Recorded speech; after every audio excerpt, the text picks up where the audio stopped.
الحمد لله الذي خلق فسوى له الحمد سبحانه حمدا يليق لجلال وجهه وعظيم سلطانه ونصلي ونسلم على خير الخلق محمد بن عبد الله عليه أفضل الصلاة وأتم التسليم وعلى آله وصحابته الطاهرين ومن نهج نهجهم وسن بسنتهم إلى يوم لا ينفع مال ولا بنون إلا من أتى الله بقلب سليم وسلم تسليما كثيرا.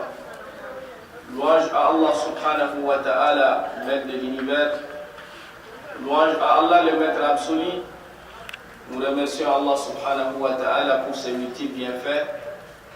Et nous demandons à Allah subhanahu wa ta'ala de faire de nous des croyants pieux sincères. Que la paix et la bénédiction d'Allah soient sur le sceau du prophète Muhammad bin Abdullah et sur sa noble famille et sur l'ensemble de ses compagnons. Et nous demandons à Allah subhanahu wa ta'ala, en ces jours bénis de vendredi, de nous rassembler avec eux dans son paradis al-Firdaus, les jours de jugement dernier. Chers frères et sœurs à l'islam, nous avons parlé le vendredi passé de la vie de notre prophète bien-aimé, le prophète Muhammad sallallahu alayhi wa sallam, qui est notre modèle ou l'exemple à suivre. Allah subhanahu wa ta'ala, il a fait le prophète sallallahu alayhi wa sallam, la vie du prophète, la vie la plus parfaite. Il a passé à toutes les étapes. Il a été jeune, il a fait son enfance, il a été jeune, il est devenu adulte, il est devenu aussi vieux, il s'est marié, il a eu des enfants, il a eu des petits-fils, il était chef d'État, il est devenu chef de guerre, il a été aussi médiateur et le prophète sallallahu alayhi wa sallam, il a mené aussi des commerces, il a fait des échanges avec les gens, il a eu aussi des moments difficiles, comme il a eu aussi des moments de bonheur dans sa vie.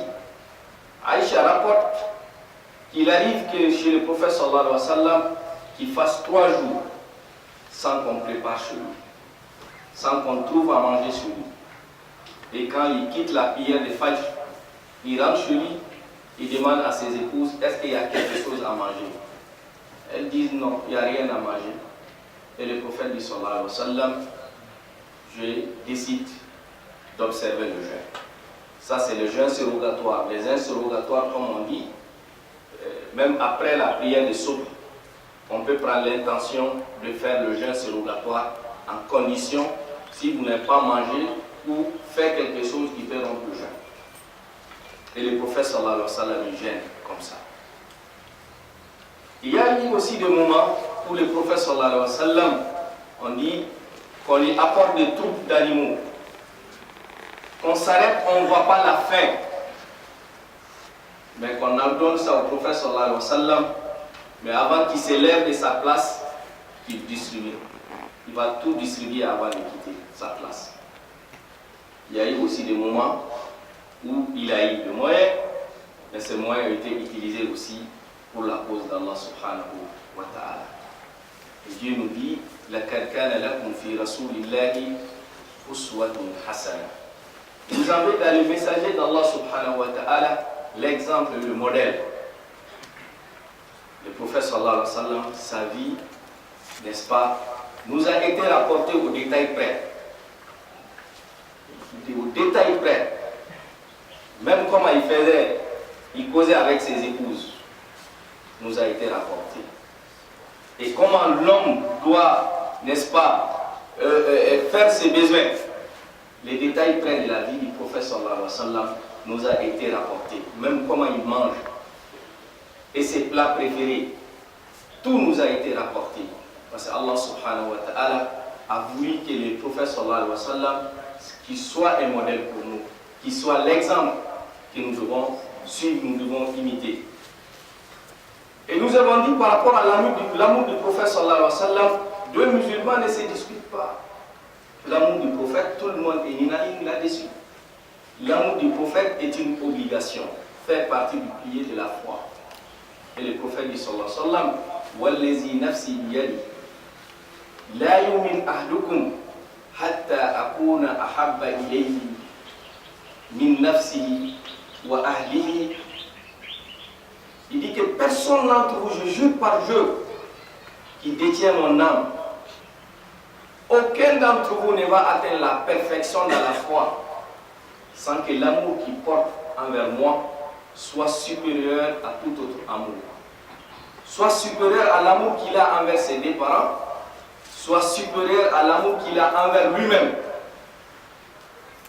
Donc l'amour du prophète sallallahu alayhi wa sallam est une obligation sur tous les musulmans. Mais l'amour du prophète sallallahu alayhi wa sallam ne doit pas se limiter uniquement aux slogans, ne doit pas uniquement se limiter aux manifestations. Bien sûr, je dis, on diverge sur les moyens, mais on est tous unanimes sur l'essentiel. L'essentiel, c'est l'amour du prophète sallallahu alayhi wa sallam. Tous les musulmans. Et je dis, ce débat est un débat dont nous ne devons pas perdre notre temps sur cette question.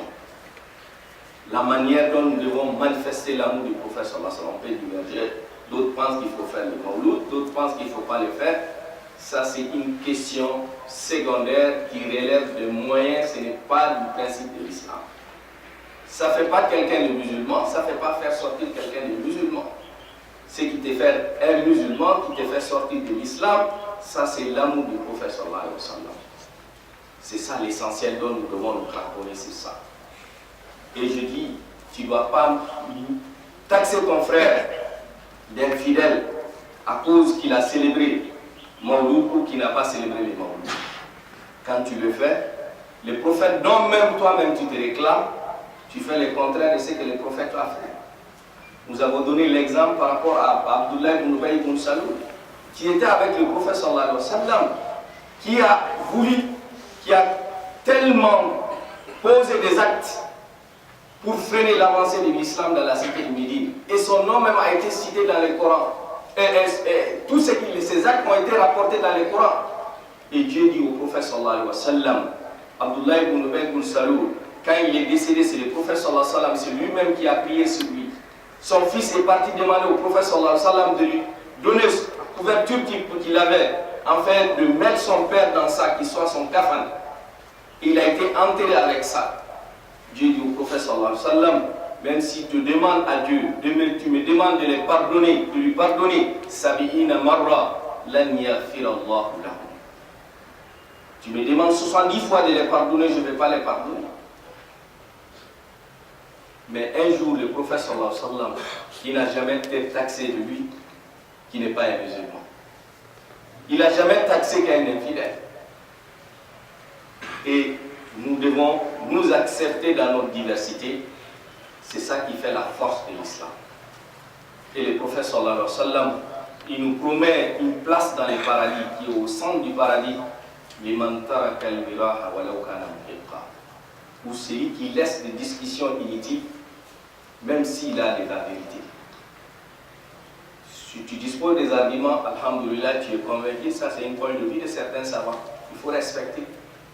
Si tu n'es pas convaincu de leurs arguments, mais on est tous unanimes sur l'essentiel, nous devons nous cramponner sur ça.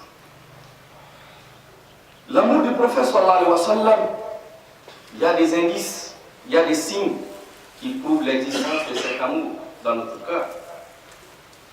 C'est de s'inspirer de sa vie, de prendre sa vie comme un modèle devant toi, comme le miroir pour analyser tes actes, pour se référer à lui. Et tous les savants sont unanimes sur ça. Et quand on prend la vie du prophète sallallahu alayhi wa sallam, toutes les étapes de la vie du prophète, c'est des enseignements pour nous. Et nous devons voir réellement, par rapport au comportement du prophète, on est à quel niveau. Par rapport aux enseignements donnés par le prophète Mohammed sallallahu alayhi wa sallam, on est à quel niveau.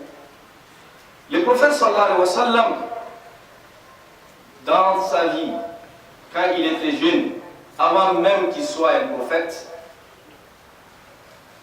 il a été connu par les habitants de la Mecque par son bon comportement.